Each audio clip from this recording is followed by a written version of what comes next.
ইসলাম একটি পূর্ণাঙ্গ জীবন ব্যবস্থা। এখানে আল্লাহ তাআলা সবকিছুর নির্দেশনা দিয়ে দিয়েছেন। আল্লাহর নির্দেশিত পথে চললে বান্দার প্রতি আল্লাহ খুশি হন। আবার এমনও কিছু কাজ আছে যা করতে নিষেধ করেছেন, যা করলে আল্লাহ তাআলা 4 শ্রেণীর মানুষকে ঘৃণা করেন। কি সেই জঘন্য 4টি কাজ যা করলে আল্লাহ তাআলা ঘৃণা করেন? সেই 4 শ্রেণীর মানুষকেই পরিচয় করিয়ে দেব আজকের ভিডিওতে ইনশাআল্লাহ। তাই এই এপিসোডটি না টেনে সম্পূর্ণ দেখার অনুরোধ রইল। চলুন কথা না বাড়িয়ে মূল আলোচনায় যাওয়া যাক। 4 শ্রেণীর ব্যক্তির কিছু কাজ আল্লাহ তাআলা খুব বেশি ঘৃণা করেন। এ বিষয়ে হাদিসে এসেছে, হযরত আবু হুরায়রা রাদিয়াল্লাহু তাআলা আনহু বর্ণনা করেন, রাসূলুল্লাহ সাল্লাল্লাহু আলাইহি ওয়াসাল্লাম বলেছেন, 4 ব্যক্তিকে মহান আল্লাহ তাআলা অপছন্দ করে। তারা হলো অত্যধিক কসম করে পণ্য সামগ্রী বিক্রয়কারী, গরিব কিন্তু অহংকারী, বৃদ্ধ ব্যভিচারী, অত্যাচারী বাদশাহ, শাসক বা দায়িত্বশীল, নাসাই বাইহাকি। বেশি কসম করা। এমনিতে কসম করা ঠিক নয়, আর তা যদি ব্যবসা বাণিজ্য কিংবা পণ্যের গুণগত মান উপলক্ষে বেশি বেশি করা হয় তবে তা খুবই মন্দ কাজ। কেননা এ ব্যাপারে বেশি বেশি কসম মানুষকে মারাত্মক অপরাধের দিকে ধাবিত করে।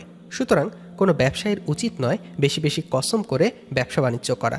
কেননা আল্লাহ তাআলা ব্যবসা বাণিজ্যের ক্ষেত্রে কসমকারীকে খুবই ঘৃণা করেন। গরিব অহংকারী। অহংকার মারাত্মক অপরাধ। আল্লাহ তাআলা অহংকারীকে মারাত্মক ঘৃণা করেন। আর এ অহংকার যদি কোনো গরিব ব্যক্তি করে থাকে তবে পরিণতি কি হতে পারে? মহান আল্লাহ গরিব অহংকারীকে সবচেয়ে বেশি ঘৃণা করেন। তাই যারা অহংকারী বা গরিব অহংকারী তাদেরকে আল্লাহ তাআলা ঘৃণা করেন। বৃদ্ধ ব্যভিচারী। ব্যভিচার কোনো বয়সের লোকের জন্যই বৈধ নয়। যদিও যৌবনের উন্মাদনায় অনেকে বিপথে যায়, ব্যভিচারে জড়িয়ে পড়ে, কিন্তু বৃদ্ধ ব্যক্তির জন্য ব্যভিচার একেবারেই যুক্তিহীন কাজ। সমাজের চোখেও তা অপরাধ হিসেবে মারাত্মক। তাই মহান আল্লাহ তাআলা নিজেও বৃদ্ধ ব্যভিচারীকে খুব বেশি ঘৃণা করেন। তাছাড়া এমনিতেই ব্যভিচার করা সকল শ্রেণীর বা সকল বয়সী মানুষের জন্য জঘন্য ও মস্ত বড় পাপের কাজ। তাই যে বা যারা ব্যভিচার করে আল্লাহ তাআলা তাদের ঘৃণা করেন। অত্যাচারী শাসক। ক্ষমতাধর কিংবা ক্ষমতাহীন ব্যক্তি, অত্যাচারী যেই হোক সে অপরাধী।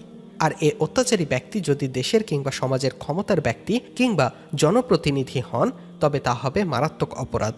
রাসূলুল্লাহ সাল্লাল্লাহু আলাইহি ওয়াসাল্লাম সর্বস্তরের দায়িত্বশীল, জনপ্রতিনিধি কিংবা শাসকবর্গের মধ্যে যারা অত্যাচারী আল্লাহ তাআলা তাদের খুব বেশি ঘৃণা করেন মর্মে ঘোষণা দিয়েছেন।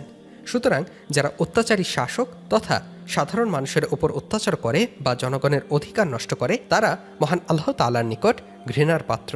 এ বিষয়ে হাদিসে রাসূলুল্লাহ সাল্লাল্লাহু আলাইহি ওয়াসাল্লাম 4 শ্রেণীর ব্যক্তিকে সাবধান করেছেন।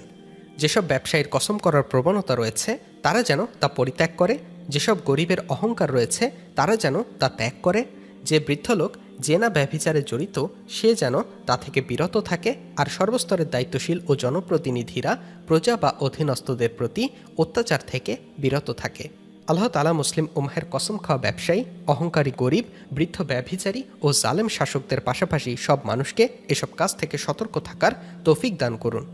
হাদিসের ঘোষণা অনুযায়ী আল্লাহর ঘৃণা থেকে বাঁচতে এসব কাজ থেকে বিরত থাকার তৌফিক দান করুন। শুধু এই পাপগুলো থেকে নয়, আল্লাহ তাআলা আমাদের সকল প্রকার পাপ থেকে নিজেদের বেঁচে থাকার তৌফিক দান করুন, আমিন। আজ থেকেই আমরা পণ করব যে কোনো পাপের কাজে, বিশেষ করে যে কাজ করলে আল্লাহ তাআলা আমাদের ঘৃণা করেন সেই কাজ আমরা করব না ইনশাআল্লাহ। কি দিনী ভাই ও বোনেরা, এই নিয়াত করতে পারি না? প্রিয় আলোর পথের যাত্রীর ভাই ও বোনেরা, ভিডিওটি সম্পর্কে আপনার মতামত জানিয়ে দিন আমাদের কমেন্ট বক্সে। তার আগে ভিডিওটি ভালো লাগলে লাইক, কমেন্ট ও শেয়ার করে অন্যদের কাছে পৌঁছে দিন। আর পরবর্তীতে কোন বিষয়ের উপর ভিডিও দেখতে চান সেটাও জানাতে পারেন। আজ এ পর্যন্তই। আল্লাহ হাফেজ।